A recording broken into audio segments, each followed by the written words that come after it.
All right, Bobby, you're our intro guy. Every day is a national day.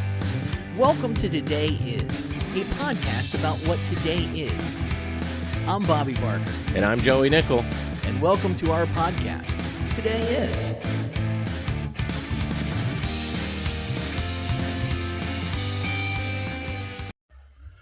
Well, it's been 25 episodes, so we felt like this would be a good break for a season one. This is for a season one finale. We're going to do a clip show. So here's a best of season one, 25 episodes. I can't believe we've been doing this for 25 weeks. We've been having an episode a week. So today is day. Anybody like that? I don't know. Today is a podcast about today is. Every day is some kind of national day, right?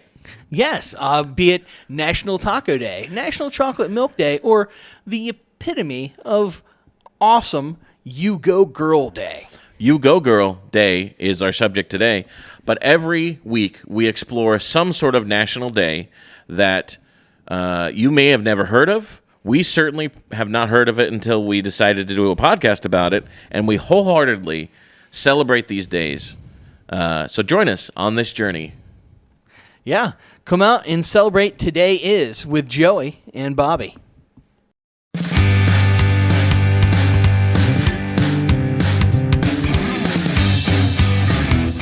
Is You Go Girl, and there's some pictures of some Go Girls right there. Oh my. You ever seen those people before? Oddly, yes. So, you go girl. Yeah. You Go Girl. You go girl.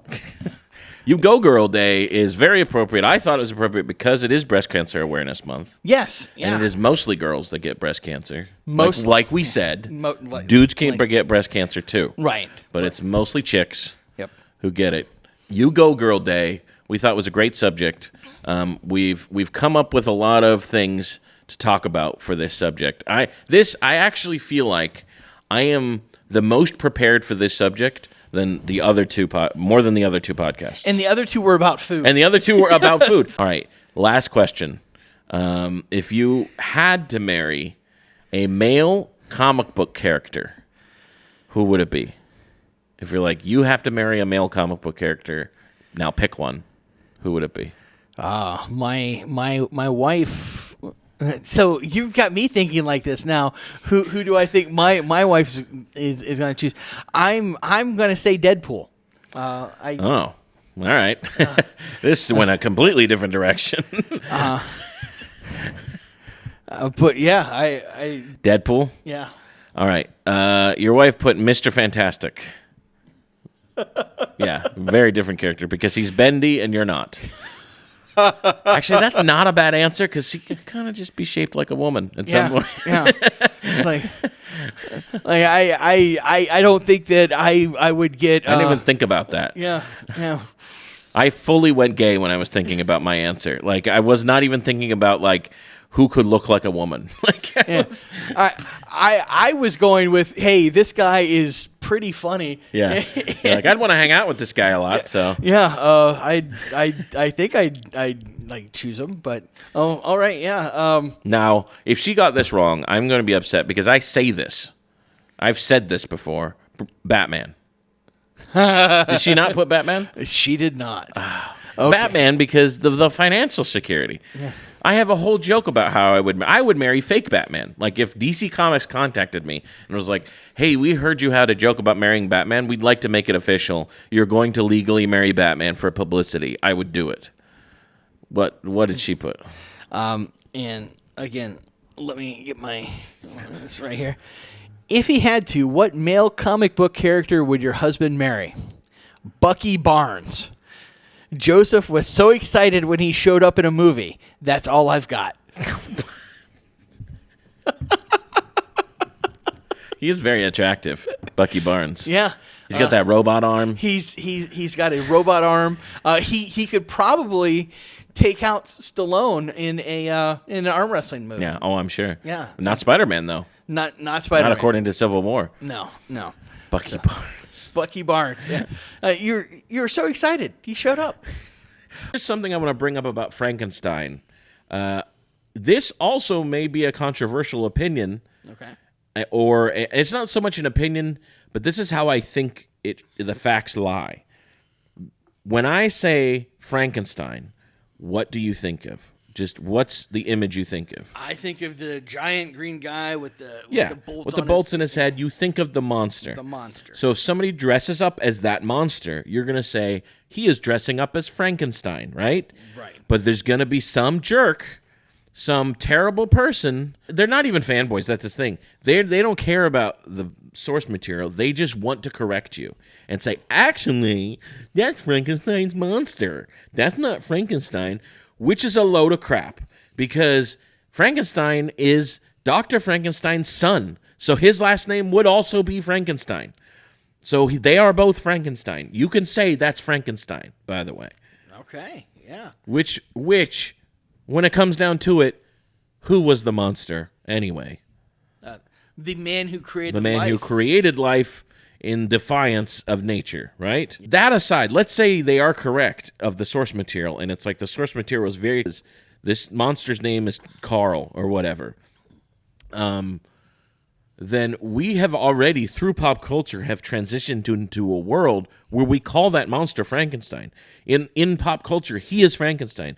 We refer to him as Frankenstein. So correcting somebody is already, you're already doing something that's unnecessary. And this may be a controversial opinion. Okay. But I think Halloween should be a set day holiday. Do you know what I mean? Set day holiday. Yes, I do. So it should always be like the last Saturday of the month. Correct. Or something I like think that. it should always be the last Friday or Saturday of October. And I think that because I am sick of going, I'm sick of the kids being out late because we're trick-or-treating, and then they got to go to school the next day. Yep. Like, I'm sick of that. I think it should be a day holiday. It should be a set day holiday. So here's the thing. Where I grew up, it was. I had that in Iowa. Yep. So in Iowa, they would, and maybe that's a Midwest thing. It must be, because in Ohio, I grew up in North Canton, Ohio.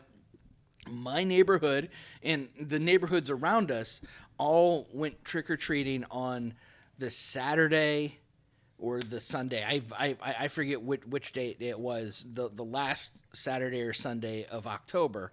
And then I had a very good friend who lived in the next town over, and his neighborhood was always like the other night. So so you get to double dip. Yeah, that's nice. We'd go hang out with each other. We were best friends, so we got to trick or treat with each other twice. I still think it should be a day of, or a set day holiday, and I think they should cancel high school football games the weekend of Halloween, and they should cancel school, and we all get $100. Yeah, that's just no taxes for and that no day. taxes no for that taxes day. that day. You don't have to pay taxes on Halloween. Yeah, your tax is the candy you give to the public. Yes. From your house. Yes, and I will give out raisins. I will not. I hope not. You're going to get egged. I would get egged so hard. You're going to get egged. So many people would be against that. So that is my take. So far, I thought it would be a controversial take, but so far, everybody I've mentioned that to are like, yes, we should do that. Yeah. My wife, I will say, hates that idea. Oh, really? She absolutely hates that idea. Why? She is an absolutist. It's always on Halloween, October 31st, and that's the way it goes. I talked to my doctor about weight loss stuff, and he said he's like, I could give you Ozempic or we could recommend bariatric surgery. He said, but you're not as high of a candidate as most people because you don't have high blood pressure. You don't have, you're not at, I mean, I am at risk at diabetes just for being fat. Right. But he said, but I don't have high blood sugar. I don't have high cholesterol. So I don't have the normal indicators that most fat guys have. And I said, well, what about the risk of me not being able to tie my shoes? How about that? How about that? How about the risk of me having untied shoes and tripping over them and getting run over by a bus? I like. How about that? What the doctor recommended you was Skechers slip-ons. Yeah. So now I wear Hey Dudes, and I don't. I'm not even joking at this point. I wear shoes that don't need tied most of the time just because I'm sick of having to tie them. Here's something I don't understand about England. I looked it up, and there are something like 40 dialects in the country of England. How is that possible? How are there so many? And it's not even the number that gets me. It's when I watch like a show on BBC and somebody's like, don't mess with that guy. He's from this square block in London. Like they can tell. Now maybe if we lived in a big city like New York, we could tell too. Like I guess you could probably tell the difference between like Brooklyn and Queens. Probably. Maybe. Yeah. But it just seems like every time I'm watching a show about like inner city people in London, they're always like, we know about that guy. He don't speak. I'm not going to do it. I was going to try a British accent for about 2 seconds there. That didn't work.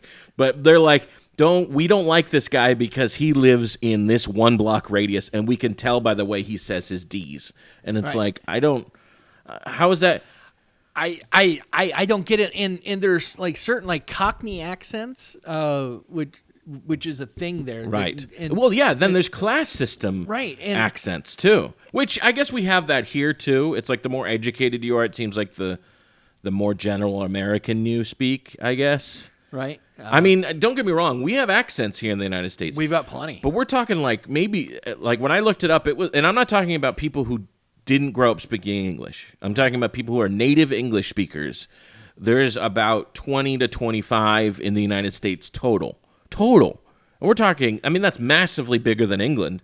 Like I said, the longest distance you can drive in England is Berwick-upon-Tweed to Penzance. That's about the distance from Yulee, Florida to Key West, Florida. Holy so moly. Imagine staying in the state of Florida and then having 40 different ways to speak English.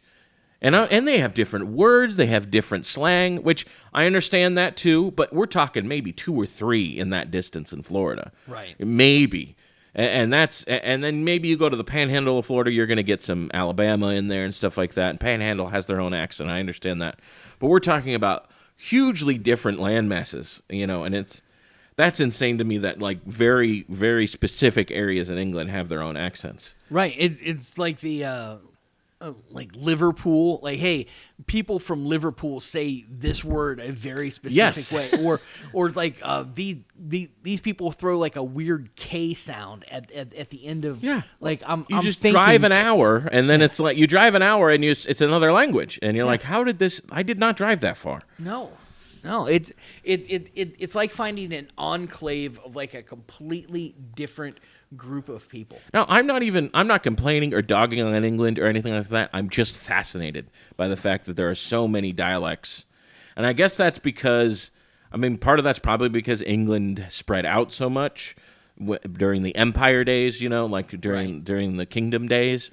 And they, we can attribute a lot of colonization to England, so maybe that's why the accents are so different. I think it's actually more a function of everything being so logistically together. Like each town had everything it needed. I see what you're saying. And so then, there was an ecosystem there, and then you'd go to another town, but it was a separate ecosystem. Yeah, I guess that's true. You come to the United States, and everything is spread out, and we had to solve the problem of moving from getting products. I guess here that's to there. true. I guess that's probably true. It's just fascinating to me. There can be so many. I'm always. It just gets me sometimes when I'm watching a show, and then some guy's like, "Yeah, that guy. I don't like him because he's from 5 blocks away from where I grew up, and I can tell by the way he talks." Yeah. Like that's crazy to me. Danny, if you were to start your own country, what would you call it? All right, Bobby, what would you name your country? 100% play into my ego and Bobby Land, something like that. Babalopia. That's awesome. Babalopia. When I was young, like when I was like in middle school, me and my best friend, we decided we were going to start a country called Alanius. Yeah, and then every year we would have a miscellaneous pageant. Nice. So, and we even came up with our own flag for Alanius and symbol and put it on stuff. And we'd say, this is property of the government of Alanius. I like it. And we would like pretend that we were foreign exchange students from Alanius. We did not have a lot of friends. We were dorks. Luckily, that is all behind me. Luckily, Thank God. Is it though? Luckily, I'm so cool now. Like, all right, Daniel. So, what would you name your country? Croblob.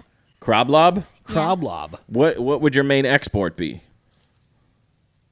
Bobby, what would Babalopal? What was it? Bobalopia. Bob. This is a segment we call "What's in the Box."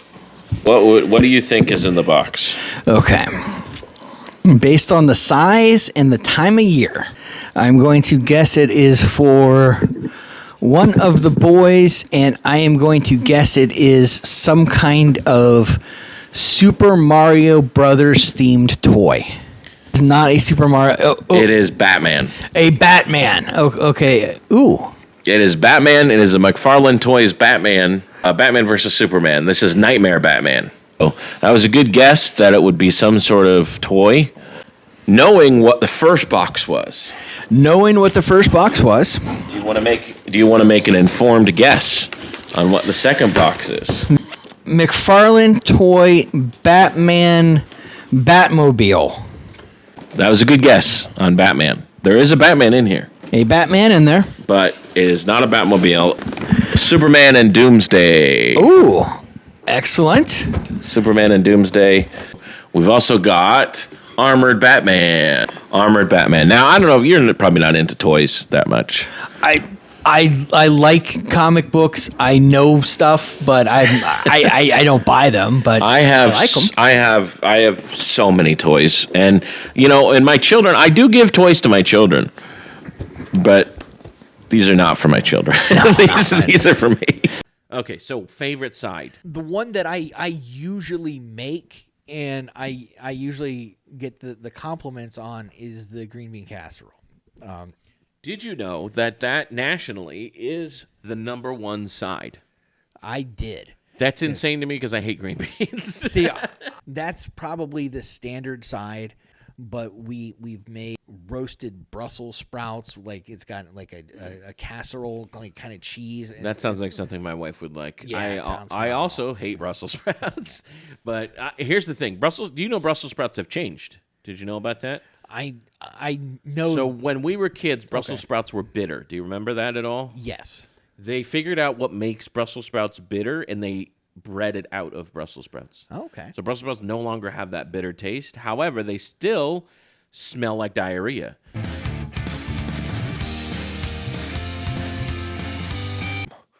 Do you remember Kevin Kyle? Yes. I don't even know where he is now. He could be dead or in jail. I have no idea. But I like that those are the two options. he used to be. He was a. I thought he was a pretty funny comic. Yeah. And he won the competition before we did. Like I think the one before we did, he had won. And I asked him. I said, "Hey, do you know any of these people we're going through?" And he goes, "Oh, Wes Johnson." He goes, "Oh, you're not going to win." I was like, "Oh, why?" And he goes, "Nah, yeah, just not." And I was like, "Okay." And then I looked you up, and I was like, "Oh, he's in a wheelchair and he's a veteran." And I think it was Veterans Day, actually, the day we were doing the competition, too. Well planned. Yeah. Yeah. Or something like It that. was a like, strategy of mine. Yeah. But yeah, everybody knew back then that you were going to win the competition, and you did. You won the competition. Not because I was funnier than y'all, just because I was in a wheelchair. Just because you were in a wheelchair. Yeah. And you were funny. And- Let's not discount that. You are funny. My favorite one is the competition in Savannah, where Oh, you yes. Oh. you had to carry me up the stairs. Yes. Now, at that point, we had known each other. We had already worked together a few times. Yeah. I think you were already part of the Comedy Zone by that point. Yeah. You came into the Comedy Zone. You started comedy about the same time as me, but you came into the Comedy Zone later than me. Yeah. Like maybe a couple graduation. I hadn't classes made after. $200 Yeah. until much later. Yeah, you used to have to pay $200 to be in the Comedy Zone. So you came in a little bit later than me, and by that point we had probably worked together and knew each other. And then you show up to the Savannah comedy competition, which we just did a couple weeks ago. Right. Yep. And there are, how tall do you think those stairs were? Like, Oh, that is easily 25 feet of stairs. yeah, at least 25 feet of stairs, no elevator, no ramp, nothing to get you up there. And so me and your dad carried you up those stairs in a conventional wheelchair, not an Yeah, electric one. in a manual wheelchair, In a and no manual. one had told me that until the day of the contest. Yeah. Like, oh, by the way, it's on the second floor. Yeah. And so we carried you up there, and you ended up getting. Did you win the competition? Something. No, I got you second something. place. Second place. Yeah. You got second place and squeaked me out for getting. I probably would have if you had. I probably would have at least gotten third. I think they told me that I was the next one down from third place, and I think Christina got third. Right. Yeah. Yeah. Christina got third, and you got second, and then some guy got first. I don't remember who it was. I don't either. I don't remember who it was. He's probably dead or in jail. Yeah, he's Those are probably the dead two or in jail. options. Those are the two options if you haven't seen anybody in years. Okay. From Packer to Bobby. Dear Bobby, thank you for the present that you gave me. I really like it because I love Mario. I liked it when I was born. Very good. That is all. Hey, And also, there's this other picture. You drew a little picture? What's the picture of? that is. Me holding the Mario, and Lewis with his $10, and Daniel with his $10. Dear Commander Riker, I hope this note finds you well, probably leaning casually on some futuristic railing and charming everyone on the Enterprise. I just want to take a moment to say thank you, from one bearded man to another, for being the intergalactic icon we never knew we needed. In a future filled with sleek spacesuits and impossible fitness standards, you proudly stood tall and wide where it counts. As a testament to large, bearded men everywhere, you proved that we, too, can boldly go where no one has gone before, all while rocking a beard that says, I can command a starship and grill the perfect steak. You showed us that confidence isn't just about the size of your phaser or how many aliens you've charmed, although, let's be real, you've set the records there. It's about owning who you are, broad shoulders, hearty laugh, and a swagger that turns even an interdimensional paradox into an opportunity to shine. Every time you tilted that chin up and stroked your glorious beard in deep spacefaring thought, I felt seen. You represented us husky, hirsute heroes in the best way possible, not just as sidekicks or comic relief, but as leaders, men who could explore the cosmos, command respect, and still appreciate a good meal in 10 Forward. So thank you, Commander Riker, for giving hope to all of us who carry a little extra gravy and a lot of face fuzz. You've shown that the future is bright for beards, bellies, and bold moves alike. With deep appreciation and heartfelt make it so, Joey Nickel, fat comedian, beard enthusiast, and aspiring holodeck hero. That was my thank you note to Commander Riker from Star Trek. Here is my second thank you note. This one is addressed to Sushi. Dear Sushi, I don't say this enough, but thank you, truly, from the bottom of my heart and my stomach. I am endlessly grateful for you, the perfect bite-sized wonder that has brought joy to my life and soy sauce stains to my shirt.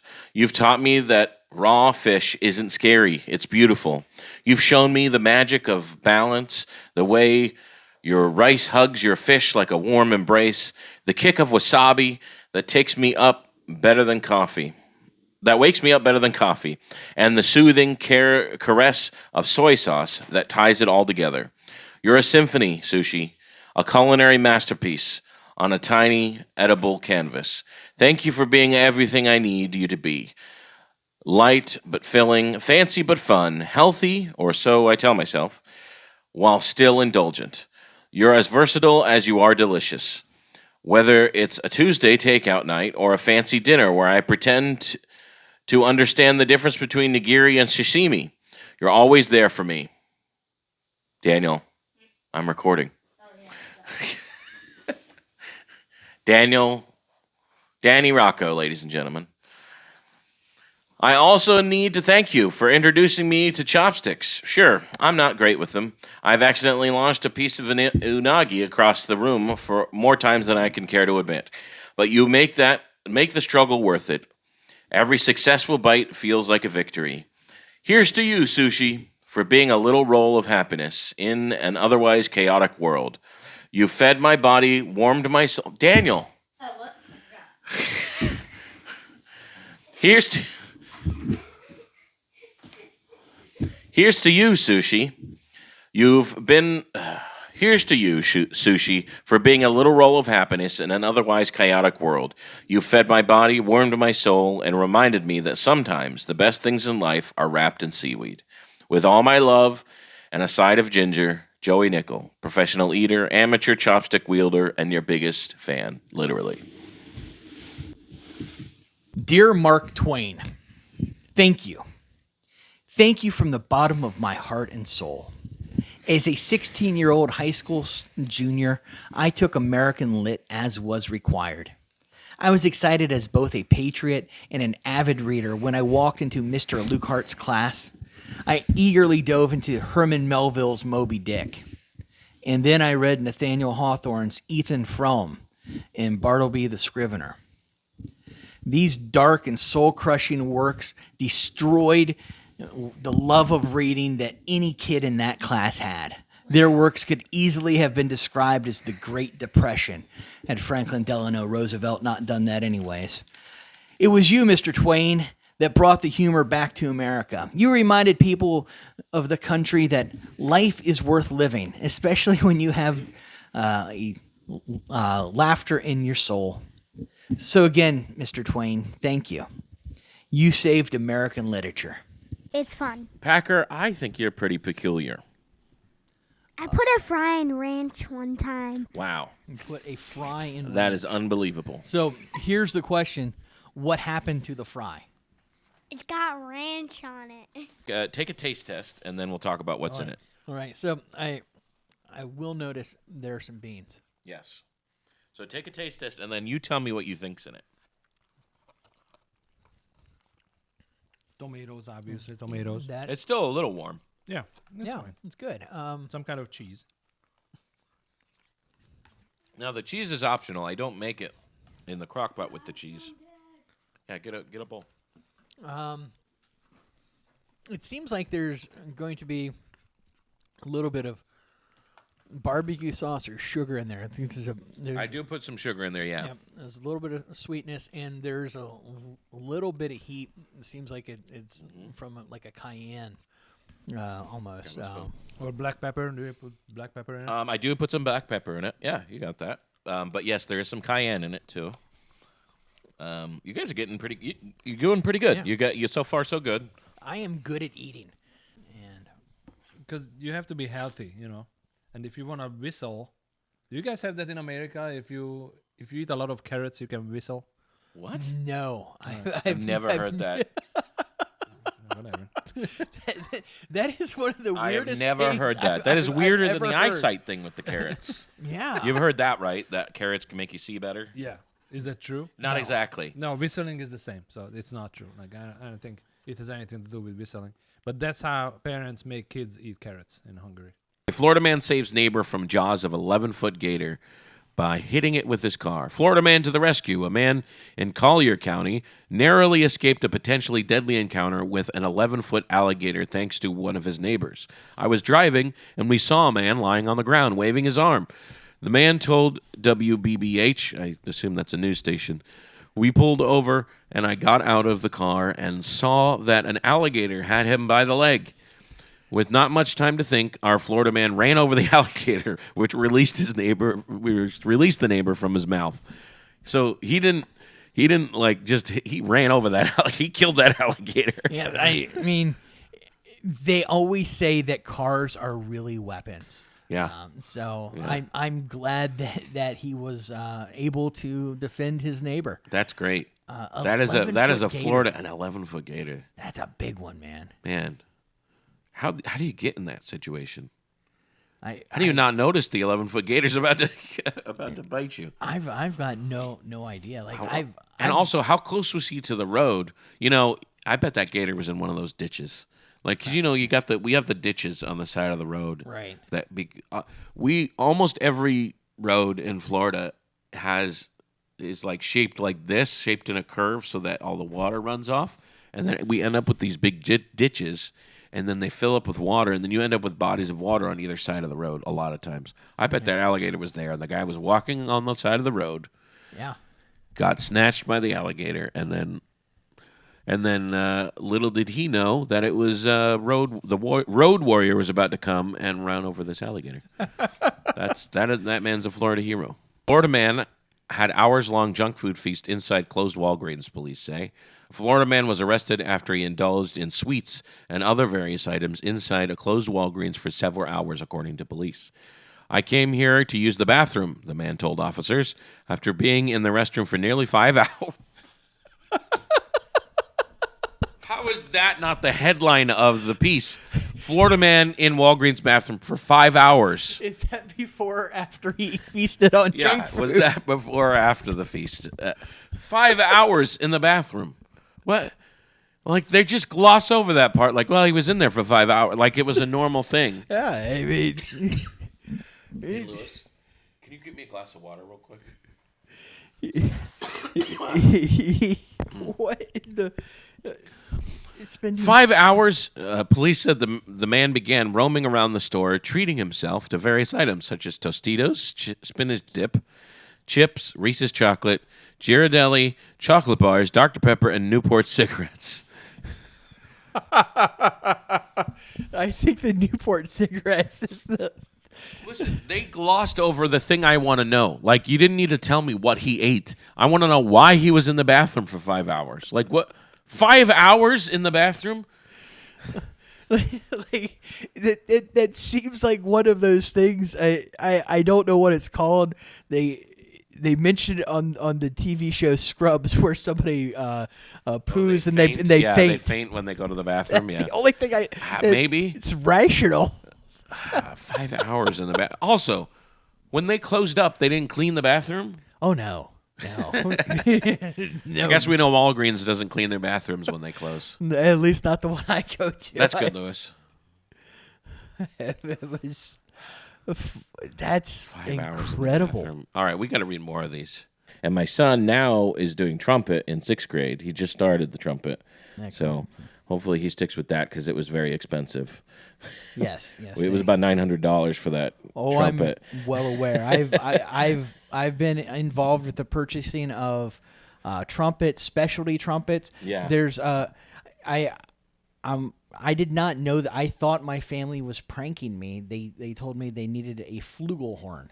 Oh, that's a real thing. Yeah, that's a real thing. Yeah, flugelhorn. Well, that's basically a trombone with the valves of a trumpet. That's basically what it sounds like. It is a. It's not what it sounds like to me, but It sounds like a Dr. Do you know what a Seuss flugelhorn I is? wouldn't dare to ask. It does sound weird. It sounds. In fact, It's close some people to flatulent. Some people call it a flugelbone, which sounds even Ooh, crazier. That's even weirder. Yeah. Yeah, this is a PG podcast. Yeah. I would like to remind you. Oh no! Flatulent. That's No, I was talking about the flugelbone. Just the bone flugel. part. That's you thinking that. I wasn't thinking that. Yeah. What are you thinking, Bobby? Bobby? I'm just saying. This is that- PG. I took cornet lessons. Is that similar? That's similar to A trumpet. cornet is similar to a trumpet. Yeah, they are. That's a trumpet without the keys, right? No, That's a bugle. A bugle. Yeah, a cornet has Right. keys, but it is a little different. It's a little higher, I think. Oh, is it? Yeah, I don't it know. higher? I think it I has a can't little remember. mellower tone, maybe It not might. as sharp. It And might. I think it's a little easier to play than the trumpet from what It I might hear. be. But I took lessons in grade school and I was doing very well. And then when I went to junior high, this is how little I knew about, my parents were Amish, right? So we didn't really know a lot about the classes and school system. So when I went to junior high, I signed up for band thinking they would finish teaching me how to play the cornet. And then I got in there and found out that everybody already knew how to play their instruments. It was actual band. So I transferred out and never took another lesson. Never again. learned how to play that. Never learned how to play the cornet just because of that. But Cozumel's really nice. You ever been to Cozumel? I have. It has. The last time I was in Mexico was probably in the 90s. So okay. it's So been it's a been a long while. time. Yeah. I like Cozumel. I like Matamoros is very nice. South Padre Island is very nice. Yes. In the Gulf of Mexico. Is it still the Gulf of Mexico? The Gulf The- between the Gulf of Texas or whatever, the Gulf of America. So, how did it become named the Gulf of Mexico in the first place? I think that I mean, all of that was Mexico anyway. I None of that was the United States probably when it was named the Gulf of Mexico. I think somebody in Tampa was standing there and said, "Hey, what's over there?" And they're like, "Hey, Mexico." I'm like, oh, okay. Yeah. And I have no idea, but I think it's been the Gulf of Mexico for a long time. And I think it was named the Gulf of Mexico. I'm not going to look it up or give you incorrect information, but I'm guessing that it was called the Gulf of Mexico before it was even the United States, which technically the Gulf of America does make sense because it is North America. So like to say the Gulf of America, because it is kind of right in the middle of North America. True. It kind of is the focal point of North America is the Gulf of Mexico. right. And probably a lot of things, a lot of commerce comes through the Gulf of Mexico, and it's a big part of American culture, North American culture. Mexico and the United States. So to call it the Gulf of America isn't inaccurate. Right. But why do we But call why it bother why changing it? why do we call it the British Channel? I mean, it's just It's like you give it. I don't know. It's just like I don't know. I know it's the name. It's a name. Just leave it. I don't know. Yeah. What about Canada? You ever been to Canada? Yes, I love Canada. I like Canada.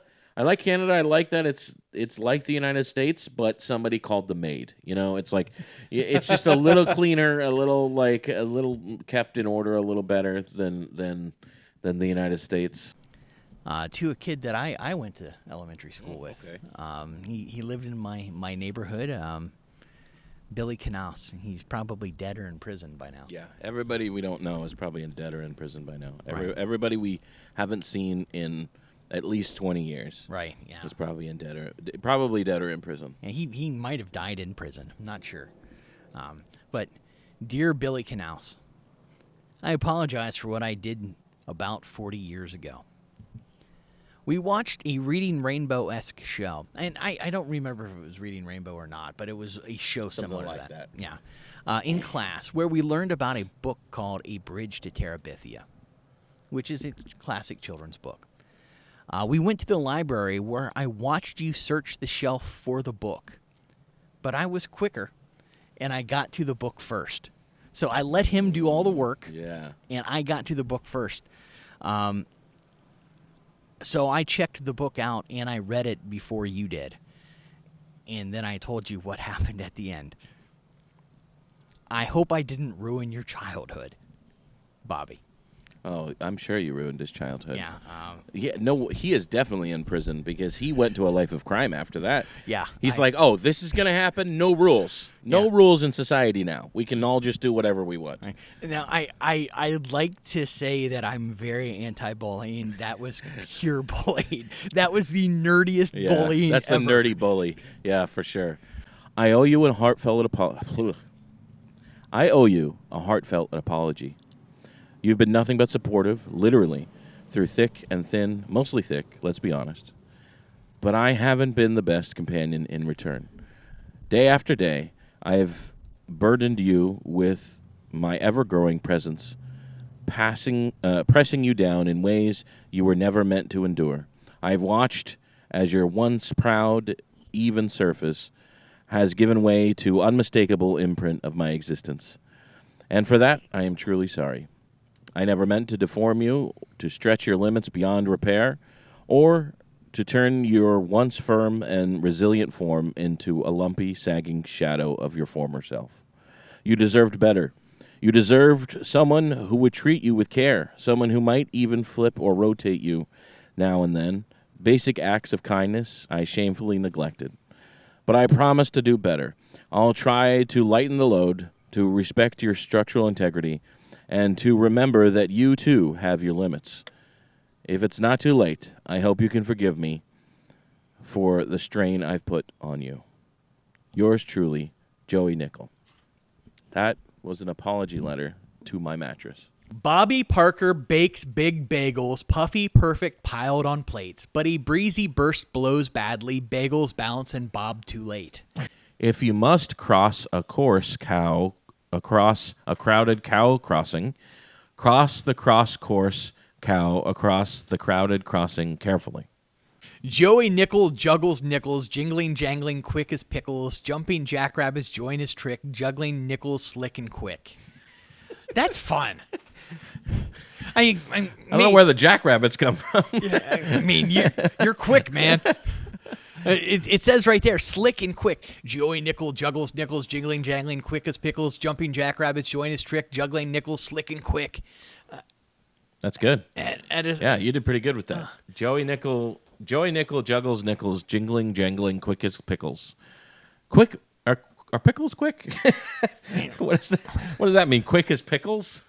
Like I think there's a recipe for quick pickles, but I'm going on a weird tangent with that. Jumping jackrabbits join his trick. Juggling nickels, slick and quick. So, You were born in North Olmsted, so one of my fraternity brothers was from North Olmsted, and much like the tradition on this podcast, we will say that he is dead or in prison. And unfortunately, he has passed away. But it is. This time it's true. This time it's true. Wonderful guy, but yes, I've got very fond recollections of the few times I went to North Olmsted. Yeah, so John, every time on the podcast we bring up somebody from high school or from the past and we don't know where they are or don't anything we say, he's probably dead or in prison by now. Yes, and Rob, sorry, buddy. like man, dude, great guy. At least he's not in prison. Yes. And my wife, I got to take her up there with me one time to bring my grandfather down when he was still staying, up there during the summers, and so we got to visit all these places, and she had no concept of what I was explaining. Right. I said, "It's all right, let's go pick it up," and then she was like, "These are amazing." And I ordered, of course, like double of everything we were going to eat that night because we were driving back, and I was like, "Trust me, we're going to want these in the car," Absolutely. But so that's always a stop. Yeah, that's always a stop. Johnny's Pastries, really good. What's that donut called? Oh man, they had this like braided cruller that has like not nuts. It looks like nuts. It's like cinnamon and like crunchy. the stuff you'd have on like a what's the word? Apple crisp, Okay, but not like, oats, just the crumbly brown sugary floury stuff. But it's strudel in the twist. like a strudel in the twist. Mixed in the twist of the donut. And then they also had these maple bars that were just incredible. Like the kind of stuff that like they ship now. Like you can order stuff from Johnny's and have it sent here. It's not cheap. But and it still tastes just as good by the time it gets here. Yeah. It's one of those places where, and they have the poster from the Canton Bulldogs up in the right behind the counter, and it's been there for like 50 years, like ever since they opened. And I mean, you can barely read parts of it because it's so faded, but it's those kind of places that are just all the same family after generation, and we're both married to women. Yes. And that's the extent of our knowledge. Yeah. And what have you learned? Not much. What inspires you? Like comedy, art, all of these things. Well, how do I answer that?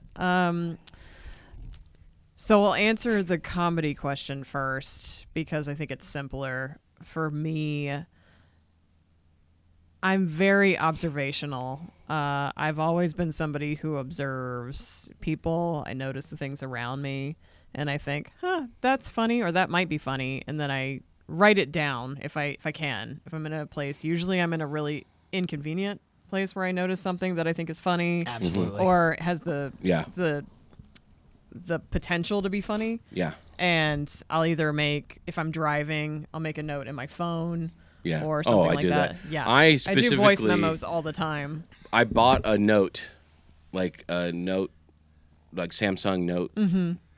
Specifically for the pen, so that I could take comedy notes quickly. Oh, that's and I have had since I got a note for the first time. I have always gotten a phone with a pen. Yeah. So that I can quickly take notes on my phone. Yeah, I strictly use my phone. Yeah. For anything comedy related. Yeah, me because too. because My handwriting is so bad. Oh yeah, well because- mine's bad too. Yeah, yeah. I still my- look at it later and I'm like, what My did I write there? brain moves faster than my hand, so I'm like, and by Yeah. the time I go back to it, I can't even read what I wrote. So I only use the pen if I'm in the middle of something and I need to write one. I write one word down usually. It's usually like fart or something. It's like, and then I'm like, what did I mean by what was that? that? Yeah. And what then, was that about? And then if I'm sitting quietly or something, or if I have a minute, I'll type it. I'll type the Yeah. note. But Yeah. if I'm going quickly, I'll write it with the pen. And that's cool. So I have tons of handwritten notes saved there. Oh, and that's really cool. like once a month, I'll have to go through my notes and just kind of compile everything. Of what was I talking about there? What was I talking about there? yeah. And bring it together. I usually text myself, and Yeah, I've done that before too. Well, there it is. There's some clips, some of my favorite clips of our 25 episode run. Thank you for listening. Thank you for listening to the podcast for all the 25 episodes. I'm Joey Nickel. That was Bobby Parker. This is Today Is. See you tomorrow.